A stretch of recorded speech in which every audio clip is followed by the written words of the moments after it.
So hi hello అందరికీ. So ఈ 27th కోసం ఎవరైతే వెయిట్ చేస్తున్నారో నాకు తెలీదు, బట్ నేనైతే చాలా క్యూరియస్గా ఉన్నాను. కల్కి మూవీ అయితే రిలీజ్ అవ్వబోతుంది 27th. సో ఈరోజు అయితే మనం మన ఫిలిం అనలిస్ట్ సూర్య గారితో అయితే మాట్లాడదాము. అసలు ట్రైలర్ని అయితే మరొకసారి సార్ని అయితే అడిగి కనుక్కుందాము. సో ఇంకా డీటెయిల్గా ఎక్స్ప్లెయిన్ చేయడానికి అయితే సార్ అయితే మనతో పాటు ఉన్నారు. So welcome to D5 channel. Hi sir. Sir trailer చూసారు కదా, సో ఫుల్ కన్ఫ్యూజన్లో అయితే ఉన్నాను నేనైతే లిటరల్గా చెప్పాలంటే. సో అసలు కల్కి అసలు ఎందుకు ఆ కాన్సెప్ట్ ఎందుకు పెట్టారు సార్, అసలు నేమ్ ఎందుకు పెట్టారు, వాట్ ఈస్ మీన్ బై కే? అదే కే అంటే మీరు చెప్పారు కదా, యాక్చువల్గా కే అంటేనే కల్కి. కల్కి అవ్వచ్చు, కలిపురుషుడు కూడా అవ్వచ్చు అనే, అంటే నాకు రెండు రకాలుగానే అనిపిస్తుంది. అలాగే ఇలాంటి సినిమాలు అంటే మనకి కొత్త కానీ, బట్ హాలీవుడ్లో ఆల్రెడీ ఇలాంటి ప్రయోగాలు చాలా వచ్చాయి. వాళ్ళకి ఇప్పుడు రీసెంట్గా వచ్చిన థార్ ఉంది. థార్ అంటే గ్రీక్ వాళ్ళల్లో ఏంటంటే థార్ అనేటటువంటి వాడు థర్స్డే ఆ పేరు మీద పెట్టారు మనకి వీక్లో. యాక్చువల్ మెరుపులకు సంబంధించినటువంటి అధిపతి, మనకి వరుణుడు అలాగే థార్. సో ఆ థార్ని తీసుకుని, ఆ క్యారెక్టర్ని తీసుకుని మళ్ళీ లోకి అని మళ్ళీ ఒకరిని యాడ్ చేసి, లోకి కూడా ఆల్రెడీ సిరీస్ వచ్చింది. అంటే ఆ లోకిది ఒక సెపరేట్ ఆర్క్, సెపరేట్ యూనివర్స్, థార్ది ఒకటి. సో ఇలాగ చాలా వచ్చాయి. సో నాకు ఆ టైంలో నేను కూడా అనుకున్నాను, సార్ మన ఇండియన్ మైథాలజీలో చాలా క్యారెక్టర్స్ ఉన్నాయి, సో వీటిని తీసుకుని ఎందుకు చేయకూడదు అంటే అని అనుకున్నాను. సో దాన్ని నిజం చేస్తూ ఈరోజు Nag Ashwin so Vyjayanthi movie banner మీద అయితే చాలా ప్రతిష్టాత్మకంగా చేస్తున్నారు. వైజయంతి మూవీస్ అంటే చాలామంది తెలిసే ఉంటుంది. మన రాఘవేంద్రరావు గారు, చిరంజీవి గారు కాంబినేషన్లో వచ్చిన జగదేక వీరుడు, అతిలోక సుందరి, ఆ ఫ్యాంటసీ మామూలు హిట్ కదా, అప్పట్లోనే అది block buster hit. So maybe ఈ కల్కి కూడా ఇంచుమించు అలాంటి ఒక క్రేజీ కాంబినేషన్లోనే వస్తుంది. సో నాగశ్విన్, ప్రభాస్ వీళ్ళందరితోటి మేబీ ఇది కూడా ఇండియన్ మైథాలజీని బేస్ చేసుకుని వచ్చేటటువంటి కల్కి మీద కాబట్టి మేబీ ఒక పెద్ద హిట్ వస్తుందేమో అని నేనైతే అనుకుంటున్నాను. సో సార్ 2898 అని చివరి నెంబర్ ఒకటి ఇచ్చారు కదా, కల్కి 2898. సార్ దాని యొక్క కాన్సెప్ట్ ఏంటి సార్? అంటే 2898 అంటే నేనేమనుకుంటున్నానంటే, యాక్చువల్గా అంటే మనం పురాణాల ప్రకారం చూసుకుంటే అందులో స్టార్టింగే ఒక పవర్ వచ్చింది, 6000 సంవత్సరాల తర్వాత పవర్ ఎంటర్ అయింది అంటున్నారు ట్రైలర్లో.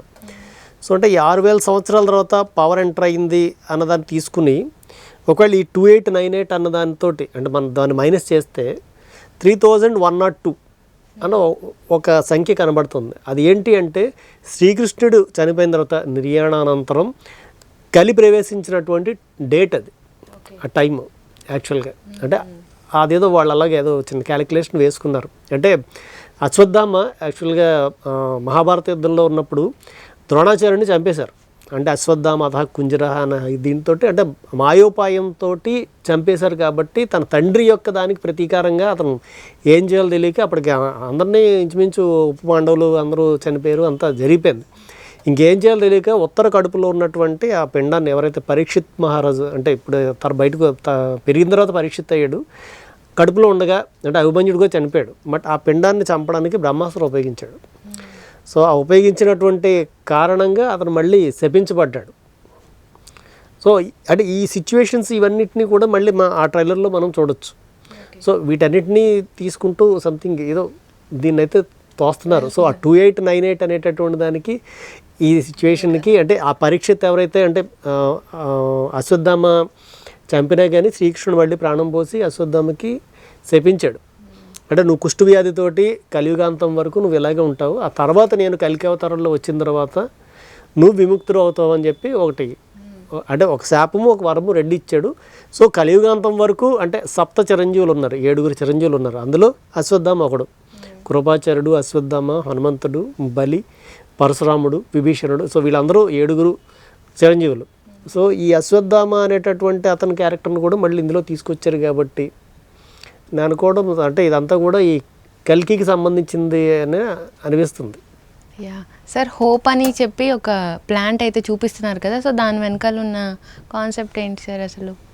అంటే హోప్ అంటే అప్పటికి డెస్ట్రాయ్ అవగా మిగిలినటువంటి 3 సిటీల్లో ఏదో చూపిస్తున్నారు. అంటే మన భూమి మీద మొదటి మహానగరం కాశీ అని, అలాగే ఇంకోటి అంటే ఇలాగ ఒక క్యాంపస్ అనేది ఒకటి కూడా చూపిస్తున్నారు. సో ఈ క్యాంపస్ అనేటటువంటి దాంట్లోకి ఎవరినో కొంతమందిని ఈ టెస్ట్ ట్యూబ్ బేబీల్లో కొంతమందిని ప్రొడ్యూస్ చేయడం చూపిస్తున్నారు. సో ఇలాంటి అరాచకాలు ఇవన్నీ ఆగాలి అంటే ఎవడో రావాలి, ఆ వచ్చేటటువంటి వాడే హోప్. అంటే ఆడెవడో వచ్చాడు అన్నది మళ్ళీ ఇంకో క్యారెక్టర్, రాజేంద్ర ప్రసాద్ గారి క్యారెక్టర్ చెప్తుంది. సో ఆ చెప్పినప్పుడే అది కనిపించింది. సో అంటే అది మేబీ ఆ హోప్ భైరవ అవ్వచ్చు, కల్కి అవ్వచ్చు, వాట్ ఎవర్, అదేంటనే సినిమా చూడాలి. సో ఇదైతే కొంచెం కంప్లీట్గా మహాభారతం చూపిస్తుంది కదా, మహాభారతంలో ఉన్న కాన్సెప్ట్. సో దాని గురించి చెప్పండి సార్, అసలు మహాభారతం కాన్సెప్ట్ ఎలా తీసుకున్నారు వాళ్ళు? అంటే మహాభారతంలో ఉండేటటువంటి మైథలాజికల్ క్యారెక్టర్స్నే తీసుకున్నారు. సో మనకి 10 అవతారాలు ఉన్నాయి. సో లాస్ట్ అవతారం కల్కి. సో ఇలాగ మహాభారతంతో ముడిపడినటువంటి క్యారెక్టర్స్ అన్నింటినీ కూడా ఇందులో పెట్టారు. అంటే ఇందులో బ్యూటీ ఏంటంటే మహాభారతంలో అంటే పురాణము ఇది నిజంగా జరిగింది జరగలేదు అబద్ధం ఎలా తీసుకుని పక్కన పెట్టినా, మహాభారతంలో చిన్న స్థాయి సైనికుడు, చిన్న స్థాయి సేవకుడు ఎవరైనా ఒక క్యారెక్టర్ ఉన్నా వేస్ట్గా ఒక క్యారెక్టర్ ఉండదు. మీకు ఏ క్యారెక్టర్ చూసినా ఈచ్ అండ్ ఎవ్రీ క్యారెక్టర్కి ఒక క్యారెక్టర్ ఆర్క్ ఉంటుంది, అంటే ఒక కథ ఉంటుంది, అంటే మల్టిపుల్ లేయర్స్ ఉంటాయి. సో మనకి రీసెంట్గా చూసుకుంటే గేమ్ ఆఫ్ థ్రోన్స్. సో అందులో కూడా 3 రాజ్యాలు ఉంటాయి. మళ్ళీ వాళ్ళందరూ కలిపి మళ్ళీ ఒక్కొక్క రాజ్యానికి ఒక్కొక్క టైప్ ఆఫ్ ఒక చక్రవర్తి ఉంటాడు, వాడికి సంబంధించి ఒక నేచర్ ఉంటుంది, మళ్ళీ వాళ్ళ ప్రజలందరూ ఒకలాగా ఉంటారు. ఈ మధ్యలో మనకి అది మహాభారతం తీసుకున్నారని నాకు అనిపిస్తుంది యాక్చువల్గా. అందులో కూడా అంతే క్యారెక్టర్ ఆర్క్లన్నీ కూడా అంటే లేడీస్ కూడా చాలా పవర్ఫుల్గా ఉంటారు. మహాభారతంలో కూడా చూసుకుంటే ద్రౌపది, యాక్చువల్గా దృష్టజుమ్నుడు, ద్రౌపది వీళ్ళందరూ అగ్నిలోంచి పుట్టారు. సో మీరు గేమ్ ఆఫ్ థ్రోన్స్లో చూసుకుంటే కూడా అందులోంచి డ్రాగన్ క్వీన్ వస్తుంది. అంటే చాలా సిమిలారిటీస్ మనం చూసుకోవచ్చు. సో ఇదే బేస్లో కల్కిని కూడా తీసుకొచ్చారు అని నాకైతే అనిపిస్తుంది. సార్ భైరవ ఎవరై ఉంటారు సార్? భైరవ అసలు కల్కిలో భైరవ ఎందుకు యాడ్ చేశారు సార్? యాక్చువల్ నాకు కూడా డౌట్ ఉంది యాక్చువల్గా. అంటే భైరవయ్య కల్కియా లేకపోతే కల్కి సెపరేట్గా ఉన్నాడా అన్నది చిన్న కన్ఫ్యూజన్ అయితే ఉందంటే, మనకి హాలీవుడ్లో టెర్మినేటర్ ఒక సినిమా వచ్చింది, అంటే స్క్వాజ్నెగ్గర్ మూవీ, అంటే ఆయనకి ఆనంది బార్బేరియన్ ఇవన్నీ చేసిన తర్వాత అతన్ని ఒక సూపర్ స్టార్గా నిలబెట్టిన సినిమా. అంటే ఒక సిల్వర్ స్టాలోనికి ర్యాంబో ఎలాగో, సో అలాగా మిగతా వాళ్ళు మన చిరంజీవి గారికి ఖైదీ ఎలాగో, అలాగా స్క్వాజ్నెగ్గర్కి టెర్మినేటర్ అలాగా. అంటే ఆ కథాంశం తీసుకుంటే ఫ్యూచర్లో నుంచి ఒకడు వస్తాడు ఒక అబ్బాయిని కాపాడడానికి. ఆ అబ్బాయి ఎవరు అంటే వాళ్ళ ఫ్యూచర్ కమాండర్, భవిష్యత్తులో అతను ప్రపంచాన్ని కాపాడేటటువంటి కమాండర్ అతను. సో ఆ తల్లిని కొడుకుని కాపాడడానికి భవిష్యత్తులోంచి వస్తాడు. సో టెర్మినేటర్ 1, 2, 3 మొత్తం పార్ట్లన్నీ ఇంచుమించు దాని మీదే వెళ్తుంటాయి. సో లాస్ట్ పార్ట్ ఆ సాల్వేషన్ అక్కడికి వచ్చేటప్పటికి వాడు ఎవడైతే ఉన్నాడో వాడు చచ్చిపోయి మళ్ళీ ఏదో సంథింగ్ జరుగుతుంటుంది. అక్కడ చంపడానికి వచ్చి కూడా ఫ్యూచర్లోంచి వస్తాయి. ఇందులో దీపికా పదుకోన్ క్యారెక్టర్ చూస్తే నాకు ఎందుకో అది గుర్తొచ్చింది, టెర్మినేటర్ గుర్తొచ్చింది. సో ఆ అమ్మాయి కడుపులో ఉన్నటువంటి బిడ్డని కాపాడుకోవడానికి ఆ అమ్మాయి ప్రయత్నం చేస్తుంది. ఆ పిల్లాన్ని కాపాడడానికి కూడా అశ్వత్థామ మిగతా వాళ్ళందరూ వచ్చినట్టు చూపిస్తున్నారు. అంటే అశ్వత్థామ ద్వాపరయుగంలో ఒక ప్రాణం తీశాడు, ఒక పిల్లాడు ప్రాణం తీశాడు, అందుకని శాపం వచ్చింది. ఇప్పుడు ఇంకో పిల్లాడిని కాపాడుతున్నాడు. సో ఆ శాప నివృత్తి కోసం మళ్ళీ స్టార్ట్ చేశాడా అంటే ఆ కాపాడిన పిల్లోడే కల్కియా అన్నది ఒక క్వశ్చన్ మార్కు. రెండోది ఈ భైరవ మేము చూపిస్తున్నారు. సో ఈ బుజ్జి భైరవ అని ఆల్రెడీ వెబ్ సిరీస్ డిస్నీలో వస్తుంది. సో అంటే క్యారెక్టర్స్ని ముందు మనకి ఎక్కిస్తున్నారు. సో ఈ భైరవ అనేటటువంటి వాడు ఏదైనా అంటే అక్కడి నుంచి చెదిరిపోయి మళ్ళీ బయట వచ్చి అన్నిటినీ ఎదిరించి తను ఒక బౌంటీ హంటర్గా కూడా చూపిస్తున్నారు. సో అలా ఉన్నటువంటి అతను మళ్ళీ అశ్వత్థామ ఇద్దరు తలపడడం కూడా ఉంది. సో తను పెంచినటువంటి పిల్లాడే తనతో తలపడుతున్నాడు. ఎందుకంటే మామూలుగా ఉన్నటువంటి వాళ్ళకి అంత శక్తి కష్టం. ఎందుకంటే అశ్వత్థామ 12 అడుగులు ఉన్నట్టు చూపిస్తున్నారు, అంటే ద్వాపరయుగంలో ఉండే మనుషుల హైట్ చూపిస్తున్నారు. ఇతను చూస్తే ఒక 6 to 7 feet ఉన్న వ్యక్తిలాగా కనబడుతున్నారు. సో ఈ పోరాటం ఎలా సాధ్యం అంటే అతను కల్కి అవుతారు కాబట్టి పోరాడగలుగుతున్నాడు అని అనుకోవాలా? సో భైరవయ్యే కల్కియా అనే డౌట్ కూడా ఉంది.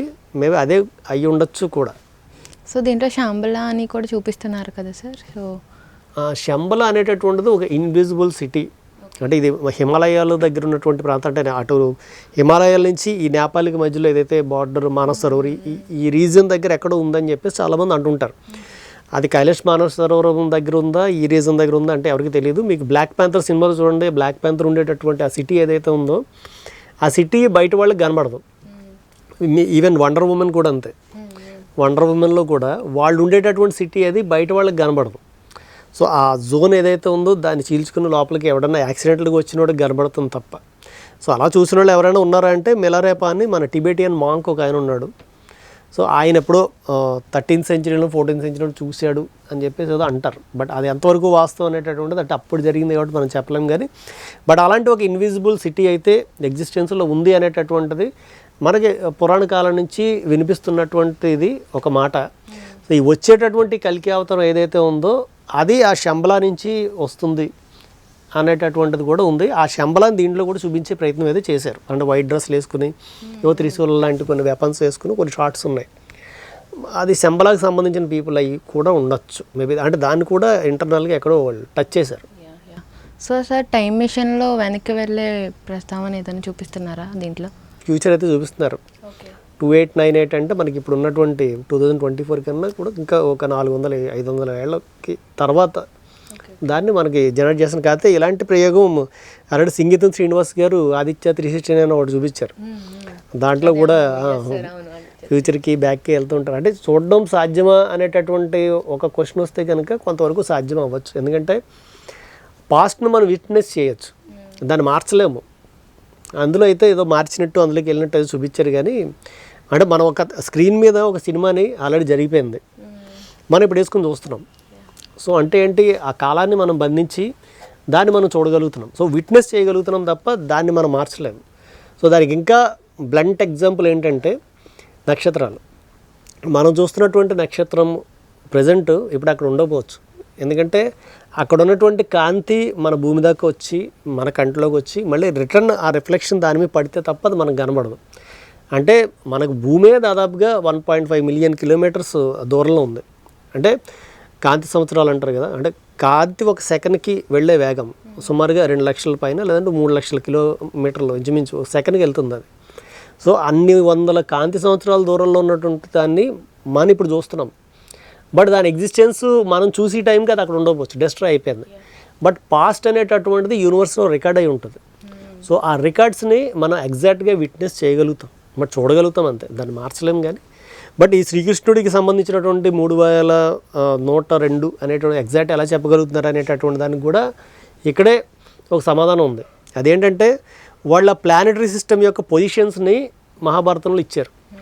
సో ఆ రోజు మీనరాశిలో ఈ గ్రహాలు ఉన్నాయి, సో ధనురథ రాశిలో ఇక్కడ ఉన్నాయి, మిథున రాశిలో ఈ గ్రహాలు ఉన్నాయి. సో ప్లానెటరీ పొజిషన్ ఇలాగ ఉంది అనేటువంటి ఇచ్చిన దాన్ని బట్టి క్యాలిక్యులేషన్ వేసి మేబీ ఆ కలికి సంబంధించినటువంటి ఏదైతే కలియుగం ఆరంభం ఉందో అది ఈ టైంకి వచ్చింది. అంటే ఆ కలియుగం 5132 సంవత్సరాలు ఎంతో ఇంచుమించు ఉంది. అంటే సుమారుగా ఓవరాల్గా చూసుకుంటే కనుక 4,32,000 సంవత్సరాలు అంటే మొత్తం కంప్లీట్ అవ్వాలంటే, ఎండ్ అవ్వాలంటే. బట్ ఇందులో కలికి అవతారం అనేటటువంటిది 2898 ఏదో 2898 AD చూపిస్తున్నారు. బట్ అదేంటి అంటే దాని సిగ్నిఫికెన్స్ ఏంటన్నది ఇవన్నీ ఊహాగానాలు. కానీ బట్ నిజంగా ఏంటి అనేటటువంటిది అయితే కనుక మన సినిమా చూసి తెలుసుకోవాలి. ప్లస్ ఇంకోటి ఏంటంటే నాకు అనిపించేది, రాజమౌళి గారు బాహుబలి తోటి బాలీవుడ్ వరకు మళ్ళీ తీసుకెళ్ళిపోయారు. సో ప్రతి తెలుగు సినిమా ఈరోజు పాన్ ఇండియా మూవీగానే మేక్ అవుతుంది. సో ఇక్కడ నుంచి నాకు తెలిసి ఒకవేళ ఈ సినిమా రిలీజ్ అయిన తర్వాత నుంచి మన అన్ని పాన్ వరల్డ్ మూవీస్ వస్తాయేమో. సో నాగశ్విన్ కూడా మరో James Cameroon, Indian James Cameroon అయినా కూడా మనం ఆశ్చర్యపడలేదు. Yes sir. సార్ మధ్యలో ఒక కోట్ అయితే మనకు కనిపిస్తుంది కదా, real heroes aren't born, they are rise అని చెప్పి. దాని యొక్క కాన్సెప్ట్ ఏమై ఉంటుంది సార్? అంటే అదే ఈ భైరవ అనేటటువంటి వాడే అంటే అక్కడ పెరిగాడు. సో పెరిగినటువంటి దాంట్లో అతను హీరోగా కలికిగా మారాడు అని నేను ఇండైరెక్ట్గా చెప్తున్నాడేమో అనుకుంటున్నాను. సో నాకు తెలిసి ఆ కారు కూడా చాలా మంచి క్రేజ్ వచ్చింది. సో ఆ ఫ్యూచర్ కారు అదేంటనే చూడాలి. ఎందుకంటే ఆ టైర్ తోటి అసలు పోస్టర్ ప్రమోషన్ కూడా టైర్ తోటే మొదలుపెట్టారు. అంటే టైర్ చూపించడానికి కూడా నేను ఏమనుకుంటున్నానంటే ప్రపంచంలో ఉన్నటువంటి టెక్నాలజీ అనేటటువంటిది స్టార్ట్ అవ్వడానికి, అంటే సైన్స్ కానీ విప్లవం కానీ రావడానికి ఫస్ట్ కనుక్కున్నది చక్రం, వీల్ ఎప్పుడైతే కనుక్కున్నారో అక్కడి నుంచి టోటల్గా సైన్స్ అండ్ టెక్నాలజీ ప్రపంచం యొక్క స్వరూపం మారిపోయింది. సో దాన్ని రిప్రజెంట్ చేస్తూ ముందు టైర్ ఏమైనా చూపించడేమో అని నేనైతే అనుకుంటున్నాను. ఎందుకంటే దాని తర్వాతే, ఎందుకంటే మీకు ఇండస్ట్రీస్లో చూడండి ఉండేట గేర్లు కానీ వీటిలు కానీ అవన్నీ కూడా చక్రాలు. ఒక బండి వెళ్ళినా లేకపోతే రథం వెళ్ళినా ఇదంతా వీల్ అనేటటువంటిది లేకపోతే ఇంకా అసలు ఏది లేదు, ట్రాన్స్పోర్ట్ లేదు, టెక్నాలజీ లేదు, ఏం లేదు. సో అలాగే ఆ టైర్ తోటి ఏదో స్టార్ట్ చేశాడు. మా టైర్ ఎంతవరకు తీసుకెళ్తుందో ఏంటో చూడాల్సిందే. సార్ మధ్యలో దిశా పాట్నా కూడా కనిపిస్తున్నారు కదా, ఆవిడ క్యారెక్టర్ ఏంటంటే నేను అనుకోవడం అంటే కల్కి అవతారము ఎండ్కి వచ్చిన తర్వాత అంటే రామాయణము టైంలో యాక్చువల్గా త్రేతాయుగంలో రాముడు యాక్చువల్గా ఓన్లీ ఏకపత్ని అవుతాడు. సో ఒక ఆవిడ ఎవరో బాగా తపస్సు చేస్తుంది, నేను నిన్నే పెళ్లి చేసుకుందాం అనుకుంటున్నాను. ఏంటంటే నేను ఈ జన్మలో అయితే నేను చేసుకోలేను, తర్వాత నేను కల్కి అవతారంలో వస్తాను, అప్పుడు నేను పెళ్లి చేసుకుంటానని మాట ఇచ్చారు. ఆవిడే వైష్ణోదేవి. సో ఎండ్లో వైష్ణోదేవిని పెళ్లి చేసుకుంటాడు అనేటటువంటిది ఊరికి అంటే ఈ కథలను బట్టి ఉంది. మేబీ ఆ అమ్మాయి చూసుకుంటే ఏదో ఇలాగ త్రిశూలంలాగా ఏదో పెట్టున్నాయి. మేబీ ఆ వైష్ణోదేవి క్యారెక్టర్ని ఇందులో ఏమన్నా అలా చూపించారేమో అని కూడా నేను అనుకుంటున్నాను. మధ్యలో కమల్ హాసన్ కూడా కొంచెం ఓల్డ్. అవునవును, మేబీ అవును. ఆయన ఈ భయంకరమైనటువంటి సైంటిస్ట్ ఏమో మేబీ. కలిపురుషుడు అనేటటువంటిది దానికి రిప్రజెంటేషన్ కమల్ హాసన్ తీసుకున్నారు. ఎందుకంటే ఎండ్కి వచ్చేసాడు కదా, తను ముసలోళ్ళకి కనబడుతున్నాడు. సో కలియుగం ఎండ్కి వచ్చాడు అంటే స్టార్టింగ్లో యంగ్గా ఉంటాడు, కలియుగం ఎండ్కి వచ్చేటప్పటికి కొంచెం ఆ ముసలితనము ఇదంతా కూడా అతనిలో కనిపించేలాగా పెట్టారేమో. మరో ప్రపంచం రాబోతుంది అంటారు. అంటే కలియుగం తర్వాత వచ్చి సత్యయుగం. సో అది రాకుండా అడ్డుకోవడమే ఈ కలి యొక్క మెయిన్ ఉద్దేశం. సో తన ఎగ్జిస్టెన్స్ని కాపాడుకుంటున్నాడు అనేటటువంటి అందులో కనబడుతూ ఉంది. సో చూసారు కదా, ఇది కల్కి యొక్క ట్రైలర్ రివ్యూ. సార్ అయితే కొంచెం డీటెయిల్గా చెప్పారు, కొంచెం దాంట్లో హిడెన్ డీటెయిల్స్ కూడా మనకైతే చెప్పడం జరిగింది. సో చూడాలి 27న మూవీ రిలీజ్ అయ్యాక ఎలా ఉంటుందో ఏంటా అని చెప్పి. So stay watching D5 news channel. Thank you for watching this video.